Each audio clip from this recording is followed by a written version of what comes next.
Hi, everybody, and welcome to the Community of Practice. We are going to get started here in the next minute or so. We're glad that you are all here with us today. Sorry about the sneeze prior to welcoming everybody. 'Tis the season, I guess. We're going to go ahead and get started. Hey everybody, welcome. So just a little bit of housekeeping as we jump in. We are recording this, so you probably noticed that. We're going to today start with talking about our focus on RISE culture for the month. We have a regional spotlight, some pre-ETS resources we'll talk about, and we'll end the session with frequently asked questions and a few topics here and there in the meantime. As far as question goes, we do really value what you have to say. We want to answer questions as much as possible. If you do have a question, please put it in the chat and we will record and make note. And then once we're finished recording the recorded part of the session, then at the end we will answer any questions as best that we can at the end of the co-op time allowed.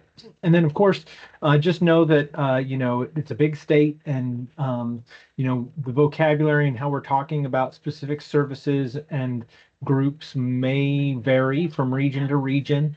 And so when in doubt, as always, please reach out to your regional youth services coordinator for follow-up and clarification. Go to that. Hop to the next slide. So speaking of RISE culture, this month we're focusing on equitable treatment and racial justice. So the RISE is the Department of Human Services efforts, kind of mission statement and trainings around diversity, equity, and inclusion. And this month, talking about equitable treatment and racial justice, we thought it might be a good idea to think about equity in terms of who we're connecting to with our students. And, it can be that we get focused on like maybe specific teachers that we're working with or specific classrooms, but really thinking about your district and where you're working and who might be out there to do that outreach to make sure that we do have equitable access to all of our to all that all students have equitable access to pre-ETS services and VR services and your support. So that was, I think, what our thinking point was. Maybe just take a moment for that. But also just, recognizing in terms of racial justice and equitable treatment that, race does have an impact and being aware of any implicit biases we might have, our self-awareness, that it is a journey of personal understanding to understand where you are in terms of your understanding of race and culture and its effect on the people, on ourselves and the people that we support. So I think that's about all for that. So maybe just taking a moment of thinking about, like, in your day-to-day work, providing supports to students, who's out there, what outreach could you do to other groups that might not regularly have access, so we can just kind of bring everybody in and make sure that we're providing the most equitable treatment possible. So with that sort of opening thought, I will hand it over to Desi to talk a little bit about OSTC. Hi, everybody. Happy Monday.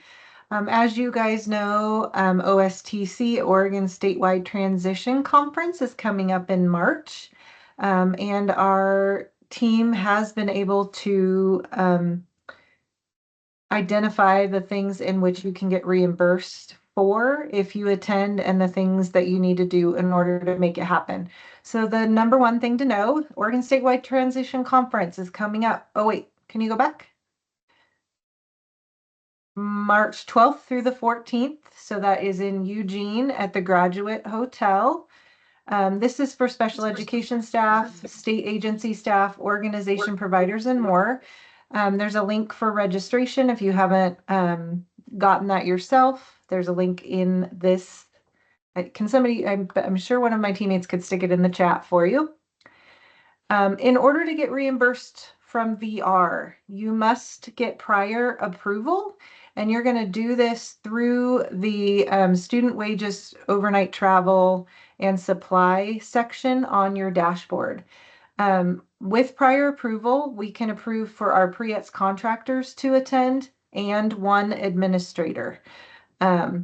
This will include registration, per diem, so meals, not the meals that are being given as part of the conference, but those meals outside of that, GSA mileage and GSA lodging rate.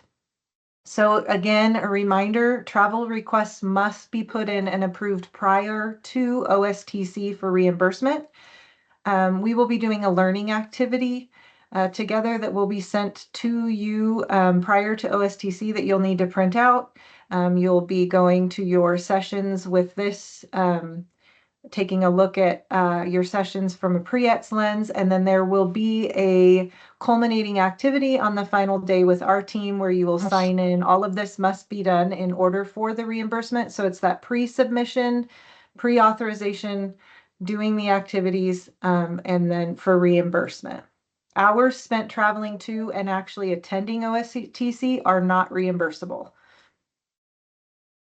Next slide.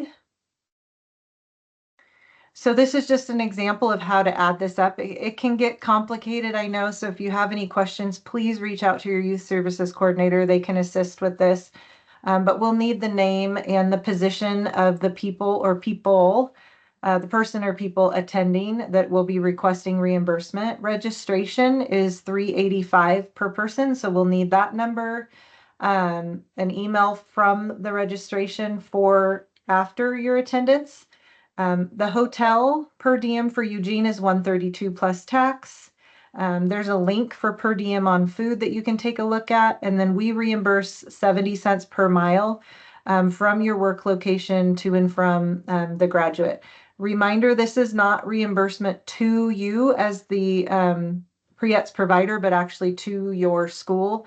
Your reimbursement will look different, but this is just reimbursement from VR to your site. We will reimburse parking, which is $22 a night.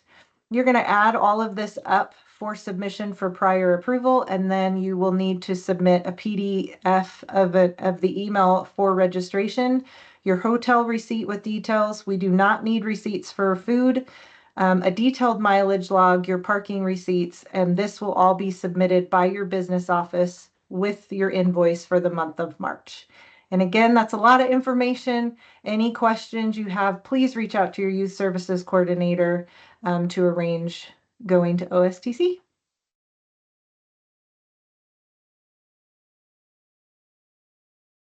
Thank you, Desi. That was a lot for OSTC. A couple of reminders. Community of practice, you've all made it on the appropriate link to get into community of practice, but still sometimes emails and IMs will come through and people are still kind of looking for that link. So just a reminder, you might want to take the old link off the calendar and then utilize our VR webpage for contractors to locate the current community of practice link. Also, there'll be no community of practice in March. We'll all be in Eugene with you at OSTC at the Oregon Statewide Transition Conference. So we'll reconvene in April with a April community of practice. A couple timeline reminders. Some pre-employment transition service contracts have wages to pay students as part of work-based learning experiences. So something to think about is to start having some of those conversations with business offices and administrators and sort of getting that process set up within your school districts. Some districts are looking at fiscal intermediaries and sort of how to roll out that work-based learning experience. So when in doubt, please feel free to reach out to your youth service coordinators with questions about that. In addition to the contracts, some people have asked about referrals to VR. And so if you have students who need support with work-based learning experiences or with access to pre-employment transition services and require VRC support, Just a reminder that a VRC eligibility, a VR eligibility may take 60 days and 90 days to plan. So want to start thinking about those students who are working this summer and maybe starting to have those conversations with your voc rehab counselor. Those of you that are piloting our monthly reporting system, thank you so much. Wanted to just put a reminder out there, if you could keep sending your feedback our way, what is working with our monthly reporting, what is needing maybe a little tweak or isn't working quite so well. If you could send those that feedback to your youth service coordinator, that would be amazing. If you have interest or questions around the piloting of the monthly reporting system, please reach out to your youth service coordinator with those questions and interests. Mileage reimbursement, just a reminder, when you are utilizing travel within your contract, if it's overnight travel, you'll need to put the request into the dashboard. But if it's not overnight travel and you're utilizing a mileage log, we just wanted to remind everybody that you're utilizing your district's mileage log, and that mileage log really needs to include the date, the location of travel, and how many miles for the trip, both there and back. And so if you could please just ensure that that is on the mileage log that you're utilizing. Your business office will submit that mileage log on a monthly basis, and likely you won't have to worry about that anymore after it goes over to them. And then also please include the purpose of the travel when it's pre-ETS related. The last reminder is if you could please utilize whole increment hours when reporting. That is written into the contract, and so we would really appreciate it if people could utilize whole hour increments when reporting. And if you have questions about that, guess what I'm about to say. Please feel free to reach out to your youth service coordinator. And I'm going to turn this over to Hannah for some statewide opportunities. Good afternoon, everybody. We, as Pre-ETS coordinators, just wanted to remind everybody and also inform that there are a few opportunities for connecting and utilizing what we have available. So first and foremost, our February Job Club will focus on automotive. That's going to be held February 13th from 1 to 2. And we look forward to seeing everybody that's able to attend. All right. Another opportunity that we have that's coming forth, we have over spring break, we're going to offer this statewide opportunity for students that are interested in working towards their driver's permit and joining us during that spring break week from the hours of 1 to 3, Monday through Friday. We're going to go ahead and offer that out to any students that would like to take that time to study. So if you have any students interested, please reach out or connect with your youth service coordinators. They have all this information they can share with you as well to help you get registered for this. And as you see, Susan Collins is putting in the chat some of the links in which you would need to just click on to go ahead and register or help register your students. All right, next slide. All right, and then even more opportunity, right? So coming this spring, we as Pre-ETS coordinators are working to develop and have opportunities available to students so they can attend virtually workshops that we have and we are offering out. This is just a snapshot and a list of what we've begun creating and putting on our calendars. There will be more to come in the month of May. But again, if you have any questions, please reach out to your youth service coordinators and they can always direct you and help you navigate or connect with us if you have a student that's interested in signing up for that. So again, if any questions, please feel free to put those in the chat and we'll do our best to help guide that. So awesome. Thank you.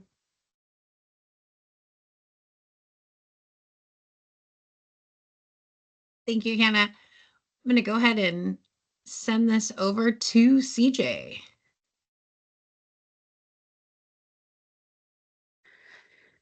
So, kind of going back a little bit to the Oregon Statewide Transition Conference,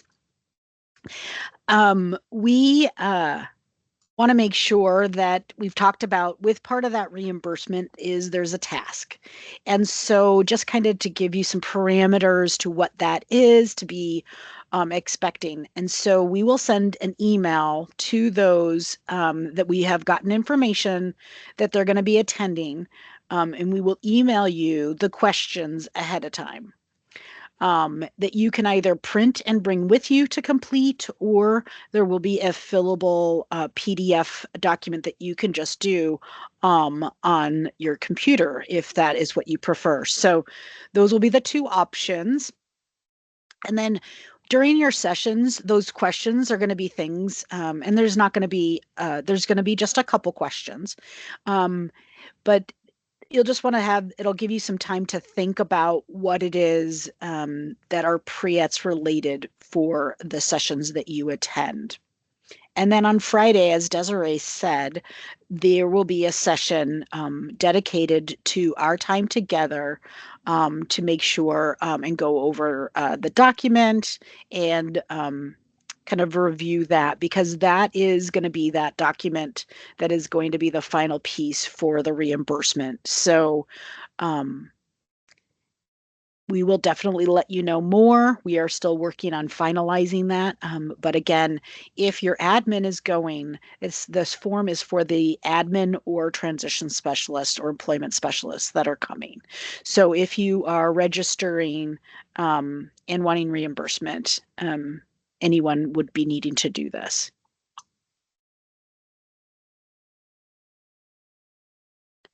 All right. Some of you may have gotten an email from Keith talking about order of selection. So we wanted to just talk about it here just for a little bit. And one of the things is that order of selection is a way when there is an increase in people that are requiring vocational rehabilitation services. And that is something that Oregon VR is going to be moving towards. Nothing has happened yet. We have just, Keith has just announced this last week. This is where we're moving towards. This doesn't impact the potentially eligible students. So this includes those that are yet to officially be determined potentially eligible. So that is where, so those services can occur while order of selection is happening, because it's really for those people wanting to get into plan, and a wait list that would happen for that.